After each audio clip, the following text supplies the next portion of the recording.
एक बार भगवान बुद्ध के एक शिष्य ने भूख से व्याकुल एक भिखारी को धरती पर तड़पते देखा तो बोला, अरे मूर्ख, इस तरह धरती पर क्यों पड़ा है?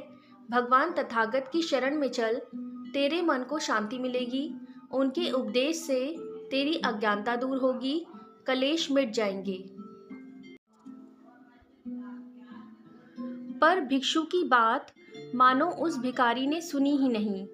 वह उसी तरह आंखें फाड़े कराहता रहा। भिक्षु ने कहा, अज्ञानी मनुष्य, संसार के दुखों से रोता है। चल, तुझे मोक्ष का सच्चा रहस्य मालूम होगा।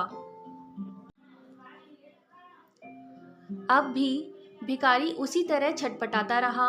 जब भिक्षु के समझाने बुझाने का भिखारी पर कोई प्रभाव नहीं हुआ तो उसने भगवान बुद्ध से जाकर कहा, प्रभु, सड़क पर एक दीनहीन अज्ञानी मनुष्य पड़ा है।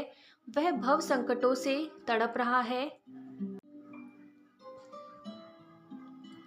मैंने उसे बहुत समझाया कि भगवान की अमृत वाणी सुन ले, तुझे दुखों से मुक्ति मिलेगी। पर उस मूर्ख की कुछ समझ में नहीं आ रहा। वह उसी तरह कराह रहा है। भगवान, भला ऐसे अज्ञानी को कैसे मोक्ष मिलेगा? शिष्य की बात सुनकर भगवान बुद्ध स्वयं चलकर भिखारी के पास गए। शिष्य ने समझा कि भगवान उसे ज्ञान की बड़ी बड़ी बातें बताएंगे, पर महात्मा बुद्ध ने उसकी दशा देखकर उसके लिए भोजन मंगाया और फिर प्यार से उसे खिलाया। जब वह भर पेट खा चुका तो उन्होंने उसे विश्राम करने के लिए कहा। शिष्य को बहुत आश्चर्य हुआ। वह बोला, भगवान, आपने इस मूर्ख को कुछ उपदेश तो दिया ही नहीं, भोजन करा के आराम से सुला दिया।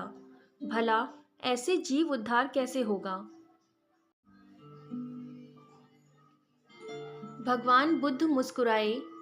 बड़ी रहस्यमय थी उनकी वह मुस्कान और बोले, सौम्य, यह भिखारी कई दिनों का भूखा था। इस समय उसे भरपेट भोजन खिलाना ही परम उपदेश था।